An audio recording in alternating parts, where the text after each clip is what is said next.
Primeiro, eles não estão instituindo um imposto adicional. É simplesmente uma substituição do imposto. Enquanto atualmente, a gente tributa dividendos, caso essa lei passe, a gente vai passar a tributar lucros. Obviamente que, para o investidor que não pretende ou não precisa distribuir os resultados da sua empresa, o sistema atual pelo método de caixa é muito melhor porque você pode ficar diferindo esse imposto por muitos anos. Por outro lado, é quase como se você fosse meio que refém dessa regra, porque você só pode distribuir esse imposto, esses dividendos e esses lucros se você pagar 27,5%. Senão você não pode distribuir. Então, eu acho que, partindo do pressuposto que essa regra de diferimento vai acontecer, eu acho que uma pergunta que a gente vai ter que responder é: o imposto que está sendo definido, ele é ou não abusivo, ou é uma dupla tributação? Tá? A nossa opinião é que essa alíquota não é abusiva. Tá? Então, eles estão instituindo 22,5% para os rendimentos no exterior, contra 27,5% do sistema atual, que é similar ao limite superior da tributação atual sobre investimentos de aplicação de renda fixa no Brasil. Você basicamente está criando ali uma equivalência. Qual é o risco aqui? Tá? O risco é a gente sofrer dupla tributação. Tem que pagar nos Estados Unidos, tem que pagar no Brasil de novo. Eu vou mostrar à frente que isso não é necessariamente verdade, dependendo do tipo de investimento que você faz. Tá? Ao mesmo tempo, acaba com essa limitação de você não ter acesso ao seu patrimônio internacional. Você paga um imposto, isso é uma tendência global, vai acontecer a qualquer momento. Se acontecer, eu acho que essa regra está justa. Então, a MP, ela torna a decisão entre distribuir ou não distribuir os dividendos, os lucros da empresa, irrelevante. Você já pagou o imposto. E reduz o risco fiscal. Por quê?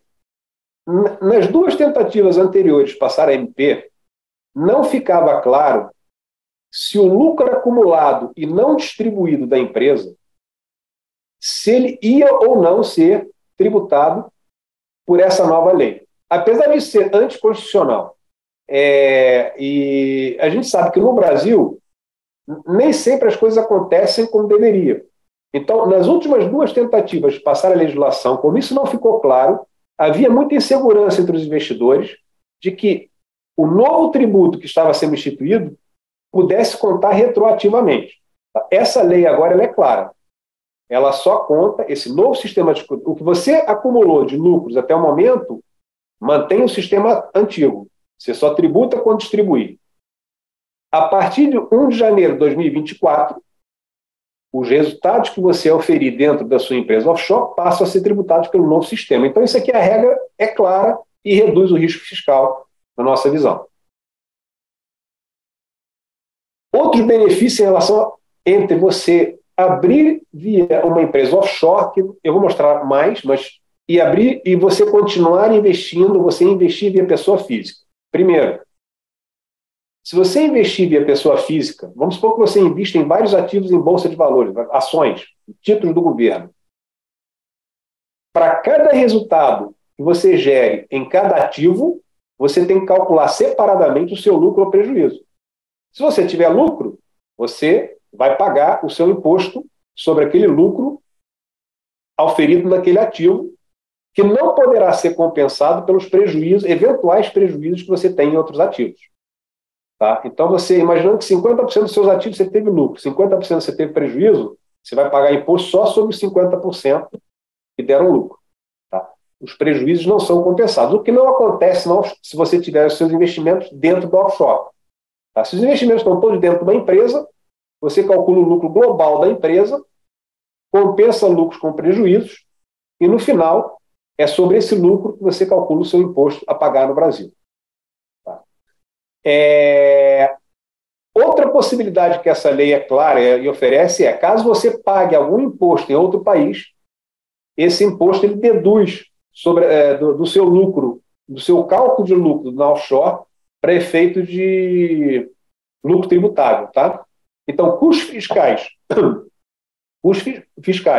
que você eventualmente tenha nos Estados Unidos, podem ser compensados na sua base para cálculo do seu lucro na sua offshore para tributação no Brasil.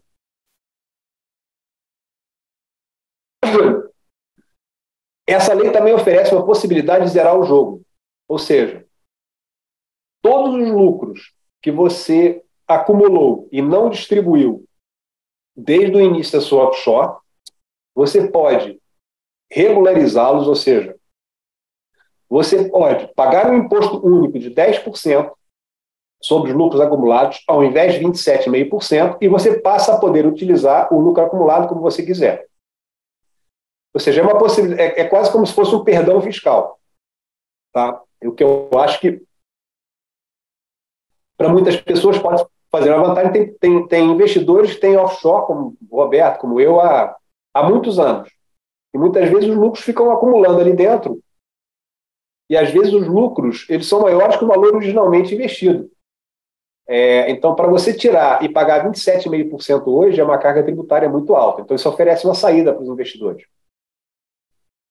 Eu acredito até que essa alíquota, na negociação, é possível que reduza, porque na MP anterior era 6%. Como podemos ajudar? Tá? A mensagem aqui, que eu acho que é importante para nós, que eu queria trazer não adianta, para já, quem tem offshores, a nossa visão é que não tem um motivo para preocupação, além do fato de que vai passar a pagar imposto sobre o lucro, o que, na nossa visão, até está correto, porque essa tributação não é abusiva. Quem estava se preparando, ou quem pretende investir no exterior e diversificar o seu portfólio do risco Brasil, ele deve privilegiar estruturas offshore, com ou sem MP. Tá? Pelas várias razões que a gente apresentou ao longo dessa palestra. Evitar começar a investir em qualquer tipo de ativo sem conversar antes com especialistas. Tá? Garanta que o seu assessor financeiro ele tem um conhecimento bastante profundo das questões tributárias internacionais, que envolvem tributação nos Estados Unidos, para quem investe nos Estados Unidos, e no Brasil. Tá? Para evitar investir em ativos que podem ser bastante interessantes para o investidor americano, mas não são tão interessantes do ponto de vista fiscal para um investidor não residente nos Estados Unidos. Bom, como podemos ajudar? A gente, em 3 etapas. Então, a primeira etapa aqui do planejamento tributário internacional. Antes de começar a investir, não existe uma fórmula. Eu vou abrir uma offshore em tal jurisdição e vou passar a investir via jurisdição. Depende. Tá? Então, depende da situação de cada investidor. Nós temos uma equipe que é especializada no planejamento tributário para investidores internacionais. Então, antes de começar a planejar os seus investimentos, é importante que vocês procurem um especialista em tributação internacional, e nós temos uma equipe muito forte aí. Depois de investir, nós temos todo um acompanhamento, tanto da parte de tributação global, nos Estados Unidos, no Brasil, a gestão documental e questões de sucessão também. Tá? Então, a partir do momento que nós temos um produto que se chama gestão fiscal, que dá tranquilidade aos nossos investidores. Os seus ativos no exterior estão protegidos para ele e para os seus herdeiros. Tá? E caso você tenha alguma empresa nos Estados Unidos, ou ativos nos Estados Unidos, e que você precise fazer o tax return nos Estados Unidos, nós temos uma empresa americana que é especializada em tax returns nos Estados Unidos.